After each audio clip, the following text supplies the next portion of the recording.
Last Talk with Boy Abunda. Kasama pa rin po namin si Carl at Jessica. Let's go to your journey. Apo. Paano mo siniguro na hindi maapektuhan ang boses mo when you underwent surgical enhancement? Actually, before po ginawa yung surgery, Tito Boy, actually tinanong ko din po kay Dr. Vicky Bello kung ano po yung mangyayari and ever.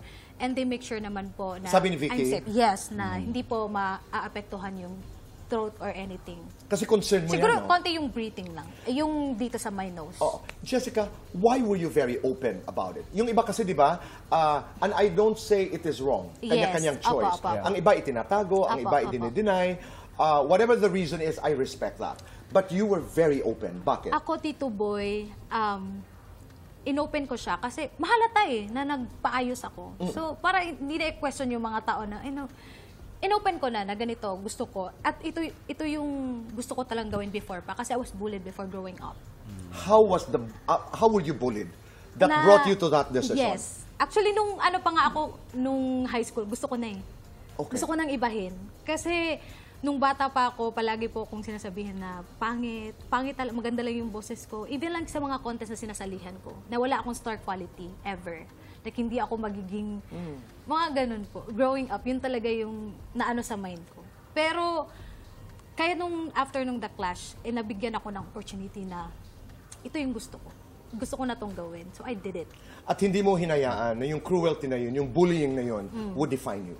No. Oo, yun ang tapang na sinasabi. At words are very important. Pag pangit, magaling ka lang kumanta. Kasi hindi lang naman ikaw ang nasabihan. Yes. Ako nasabihan, sila nasabihan. Si Carl, gwapo kasi kaya Oo nga hindi ito nasabihan. No, pero napakasakit. Apo. Di ba? Na you're not gonna make it. Hindi ka tisoy, hindi ka maputi you're not gonna make it. Saka, alam ko nung kumanta ka sa mga hotels, parang sinasabihan ka na, ba't ka kumakanta dito sa mga hotels, hindi ka naman maganda. Yes. That was very, very painful. Pero ginamit mo yung experience na yun, Yes.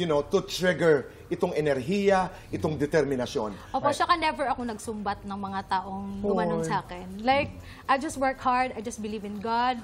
Like, wala, ginawa ko lang yung tama. Kasi, minsan, ginajudge tayo ng tao na hindi naman talaga tayo kilala. So, yung sa akin talaga, yung Diyos lang talaga yung nakapagtibay ng loob ko. So ngayon, ikay nag-judge. Yes! Pero Opo! gamit-gamit din ang puso Opo. because you can judge with your heart. Your take on surgical enhancements? Ako, Tito Boy, I'm a proponent of accepting and loving yourself for who you are. But sometimes, people think na doing surgical procedures is a sign of you not accepting yourself, which I don't agree with. Yeah. I think that, yes, you can love and accept yourself where you are, but that doesn't mean you cannot improve on the things that you can, if you can, at the time. So ako, I have no problem with people enhancing themselves, improving themselves, because ako po, I grew up also being bullied dahil ako ay maliit. In fact, right now, if I can show you guys, these shoes, I have insoles. Okay. Because this makes me, what, half an inch taller? Yeah. Because meron pong isang manager na nakakita sa akin nung bata ako. Sabi niya, alam mo, magaling ka, talented ka, kaya lang, kulang ka sa height. And today, I disagree. Hindi po ako kulang sa height. I am exactly the way God wanted me to be. And if I can add an inch taller with my shoe, that's fine. If I can't, that's also fine. At the end of the day, I'm here because I work hard. God is good to me. And God has set a stage for me that no one can steal away. Proud of you. Yes. Proud